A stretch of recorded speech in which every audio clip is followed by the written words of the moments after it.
What's happening, Magnusites? Think by the title, he liked it. Let's check this out.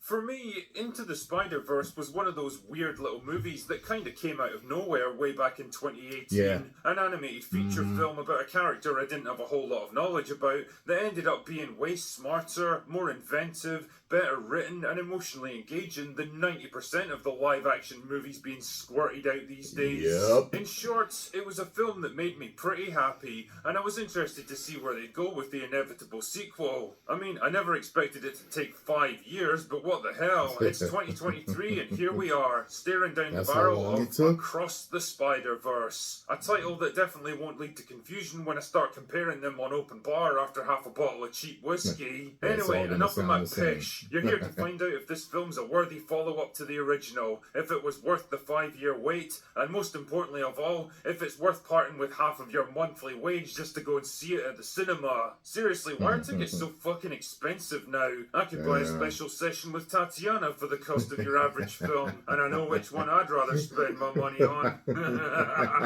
Anyway, I'm happy to say that the answer to all of these questions is yes. It's not exactly a resounding yes, and there's a few caveats that I'll go into in a minute, but overall, Across the Spider-Verse is a fun, colourful, imaginative, and heartfelt movie with some great character beats, decent gags and snappy dialogue, gorgeous animation that makes the most out of its comic book origins, a plot that does more with its multiverse concept than Marvel ever did, and a cliffhanger ending that neatly sets us up for part 2. Yeah. On the other hand, the 140-minute runtime feels kind of bloated and sluggish compared to the original. Told you. Exactly how I felt. I told you I was getting bored and it felt it and it felt bloated. Even the drinker agrees with me. I know y'all don't like to you know what I mean, put me in the leagues with the drinker. I know I'm not a writer like him. But what I find a lot of times is I'll do my review, then I'll go watch everybody else's reviews, and I'm like, holy shit, all the professional critics, we all said the same thing. Even though I'm not a professional critic, I was like, oh, okay, guess I got it in me, you know. Maybe if I wanted to turn over a new leaf in a way and just focus on only movies and reviews, maybe I could do it. I'd have to get out my magnifying glass more, but I don't like to do that. I just like to be the guy that's the fan that watches, you know what I mean, and gives you my opinion. So anyway, let's keep going. Arcs and plot points get repeated multiple times without adding anything particularly new, and the excessive focus on supporting characters at the expense of the protagonist starts to grate after a while. I mean, none of these issues are enough to derail the movie, but they do hold it back and prevent it from reaching the same heights as its predecessor. Anyway, strap on your gender-neutral web-slinging gear and let's talk about the plot. By the way, someone, did they tag me? They tagged me on Twitter and said that I got bad news for you. I was reading this and I'm like, what? And he's like, they're having Miles fall in love with a trans woman, saying that Gwen is actually trans. That's the reason why the poster was in the tent. I was just like, I don't know nothing about that. I didn't even comment. I rarely comment on anything on Twitter. I was just like, did any of you hear that rumor too? Because that rhyme don't play at the game bars. But yeah, that would be, I would pay to see live reactions of people finding that out if that's what they did with Gwen.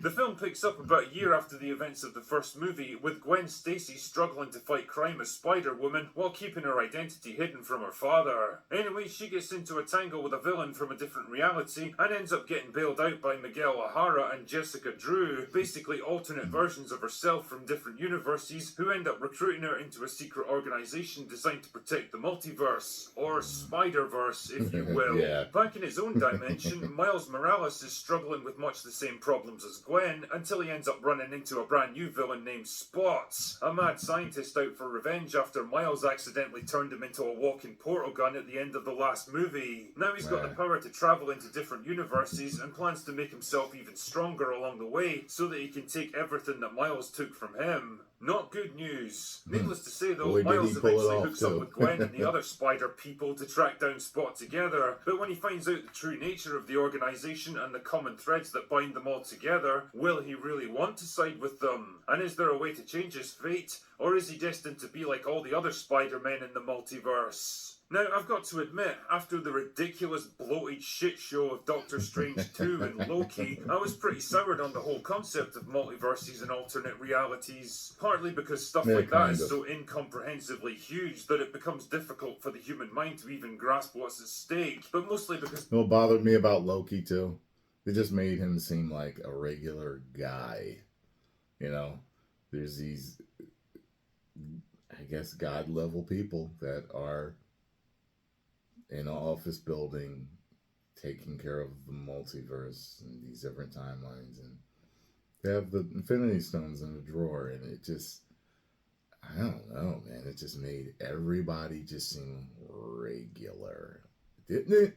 I'm sorry, it took all the power from Loki, and you know, it felt like that even somewhat with Thor Ragnarok. I was just like, it's just like it's, I don't know, it feels like he's a regular guy. I guess everybody's God level here, huh? And he actually was able to be electrocuted, which doesn't make any sense, by the Tessa Thompson taser thingy. I don't know, whatever. Sorry, seeing that footage of Loki made me think about that. Because it was all handled so terribly. But to its credit, Across the Spider-Verse actually does a pretty good job putting all these grand ideas into context and grounding them in actual human drama with characters the audience cares about. It's crazy, I know, but it's amazing how much more compelling a story becomes when it's happening to people that you're actually invested in. Based on my limited understanding, Miles Morales is kind of a contentious character in comic book circles, but since I know precisely fuck all about that world, all I can really do is judge him as he's presented right here. And again, I think the script does a good job of fleshing him out as a distinct and separate entity from Peter Parker. Apart from sharing some of the same powers and basic personal situation, I never got the sense that he was just a tokenized carbon copy of a more popular character. And to be fair, the movie provides a pretty compelling explanation for why he's a bit different from every other Spider-Man out there. I did like that. That will definitely have big implications on the next movie. Gwen Stacy comes across as likable and good-natured and a decent foil for Miles. She's not... Kind of hurts to find out you're a mistake. Like, it's one thing for your parents to tell you that, but for some multiversal cops to tell you was never even supposed to be a Spider-Man when you're like trying to get into this role and you're loving it and you're saving people and helping people and you weren't even supposed to be this. That's very interesting. Not some overpowered Mary Sue who can do everything better than him because feminism. She's just another variant of the Spider-Man identity, struggling with her own problems back in her own reality. And yeah, you could probably make the argument that she's given a bit too much screen time for a supporting character, but if my suspicions about the next movie are correct, there's a very good reason why they want the audience to get invested in her. I mean, it's not all perfect on the character front. I mentioned before that the cast is probably bigger than it needs to be, and Jessica Drew is a prime example of this. She doesn't really add anything to the story, and just eats up screen time in an already bloated movie. Also, having a heavily pregnant woman trying to ride a motorbike and do action sequences is never going to not look fucking ridiculous. Also, I can't shake the feeling that the script is doing everything in its power to play down Peter Parker, like it's afraid the audience will somehow start rooting for him over Miles if he's shown to be too capable and confident. The first movie portrayed him as an aging, burned out loser who only redeems himself at the end, while the second film morphs him into a bumbling, hapless father in a pink bathrobe who for some reason keeps taking his baby along on life-threatening adventures despite having a perfectly capable mother at home to look after it. Is this some weird attempt to mock and belittle the Spider-Man that most people know and love, who incidentally just happens to be the only straight white man in the entire movie? I don't know, man, it just kind of leaves a sour taste in my mouth, that's all. The scenes between Miles and his parents mirror the relationship between Gwen and her father, both characters struggling with the secret. I didn't go that far. What he was thinking, maybe he personally felt that. I get it, but I was thinking, I was like, God, they're really making Peter just bum ass dad, man. He was funny, but then he was with the rest of the crew too. Like, we're just used to Peter being different, but he was part of the whole organization and thought group think of what to do with Miles. It was different. It was different, and I guess that did help set Miles apart from him. In that you know he wasn't a carbon. He's not like a carbon copy of Peter. A lot of superheroes are a lot. They're all kind of carbon copies of each other in certain ways. A lot of them refuse to kill, and they always look at the brighter side, and that's the reason why certain characters like anti-heroes are really popular, because they're not like that. They're more like grounded in reality. There are good parts of people and bad parts of people. Some people are more good than bad. Some people have a sliver of bad. Some people a whole lot of bad, but they love their family and they'll take care of their family. But they'll go out in the streets and kill someone and be fine with it. You know what I mean? Just people are shades of gray. So it was just kind of interesting seeing that whole dynamic like that of not making Peter the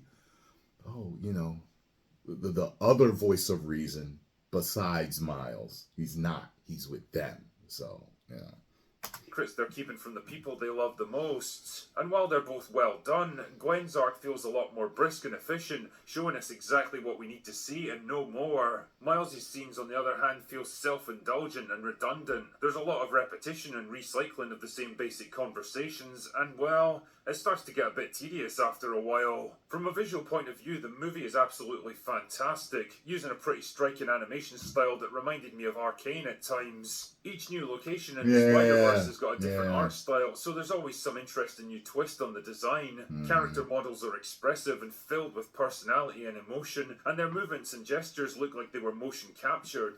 Spider-Punk is hilarious, by the way, and I did not know that he was black. Has he always been black? I didn't know he was black.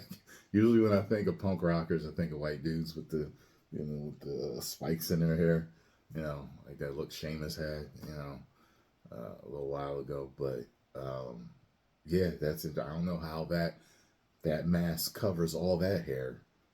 That accurate. On the downside though, there's times when there's so much shit getting thrown at you that it becomes almost overwhelming. Basically, if you suffer from photosensitive epilepsy, this really isn't the movie for you. Don't go see it. Across the Spider-Verse is the first half of a two-part story, and so clearly a lot of the focus is on setting up stuff for future payoffs. The obvious disadvantage is that the movie lacks any resolutions and sometimes feels artificially padded, and I can't shake the feeling that all they did here was take one really compelling story and stretch it out into 2 movies instead of 1. I mean, that's not to say that a lot of love and care didn't go into this one. There's plenty of good stuff in it. There's a ton of references and in-jokes that only the most dedicated Spider-Man fans are going to get, and a neat little twist at the end that most people will probably see coming, but felt pretty satisfying all the same. And if I'm right, then the sequel should have some pretty hard-hitting resolutions to the big questions posed by this film. And weirdly enough, I actually trust the writers not to fuck it up for once. Ultimately, although it doesn't quite reach the same heights as its predecessor,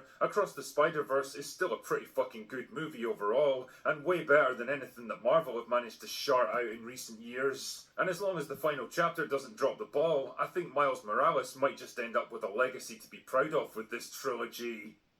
Anyway, that's all I've got for today. Go away now. Yep, so, like I said, well, first of all, go subscribe to the Drinker. And but like I said, every Spider-Man fan should see it. There's just plenty of winks and nods and Easter eggs, and it's like I know people are out there calling it a masterpiece. I wouldn't argue with the people that are calling it that, because it's so chock full and packed full of things that if you're really a Spider-Man nerd, like you're just gonna be in your world. But it's like he said, it felt bloated. It did. It just felt like there was it just felt a little too long, and maybe just so packed with stuff that it just, but it, it's not something horrible about it. I feel like I understood why they were doing it. You know what I mean? I wasn't sitting there like, oh, man, when is this going to be over, man? I wasn't sitting there like that. I was just sitting there like, damn, man. A couple of times, just like, It was like, in my head, I'm like, wow, they are really trying to please us, aren't they? Okay. Okay, they are packing this like sardines in here. You know what I mean? So, anyway, make sure y'all go see it. I give it a 3 out of 5. Says Tyrone Magnus' stamp of approval. Anything above 2.5 does. 2.5 is average. 2.5 is right in the middle. You know what I mean? Didn't love it, didn't hate it. Right in the middle. Average, good time. Anything above 2.5, I think you should go see. You know what I mean? 10 million subscribers. Woo!